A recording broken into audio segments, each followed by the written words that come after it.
له مولا حسن څخه د ایرانی وزیر دوی مهمې او له ایرانی وزیر څخه د مولا حسن ګڼې غوښتنې. درنو لیدونکو ستړي مشئ. د ایران د بهرنیو چارو وزیر عباس عراقچي د اسلامي امارت له رئیس الوزرا مولا حسن اخوند سره په خبرو کې د افغانستان د بیلابیلو توکمونو په ځانګړې توګه د شیعه وګړو او پارسي ژبو د امنیت پر ټینګښت ټینګار وکړ. د ایران د بهرنیو چارو وزارت د یونۍ یا یکشنبې پر ورځ لیکلي چې په دغه لیدنه کې د ترهګرۍ پر ضد مبارزې هم تاکید شوی دی. د دغه وزارت لخوا په خپرې شوې خبرپاڼه کې راغلي چې د اسلامي امارت رئیس الوزرا د پولو د امنیت د ټینګښت او د ترهګرو ډلو د نفوذ د مخنیوي په برخه کې د ایران د همکاریو د ډیرېدو غوښتنه کړې ده. نوموړي دغه غوښتنه په داسې مهال کې کړې ده چې ایران او افغانستان دواړه د داعش ډلې له ګواښونو سره مخ دي. یا د ډلې په ایران او افغانستان کې خونړي بریدونه ترسره کړي دي.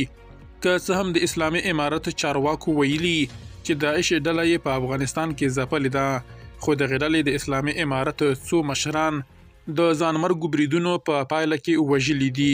داعش په افغانستان کې د شیعه وګړو او هزارهګانو پر وړاندې ستر ګواښ بلل کیږي او په لسګونو بریدونو کې یې دوی ته پراخي او خونړۍ مرګ ژوبلې اړولې دي.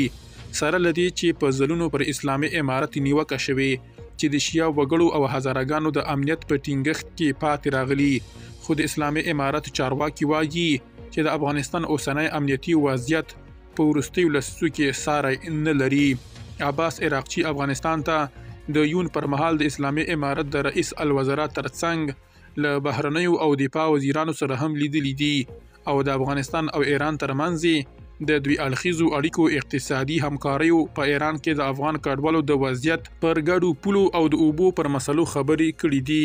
د اسلامي امارت په خبرپاڼه کې د ایران د بهرنیو چارو وزیر سید عباس عراقچي له خولې لیکل شوي چې کابل ته یې د یون موخه د کابل او تهران ترمنځ په اړیکو کې د نوي مسیر د پیل په معنا ده او د دوی اړخیزو اړیکو یو نوی څپرکی پرانیزي. درنو لیدونکو له مالتیا مو مننه.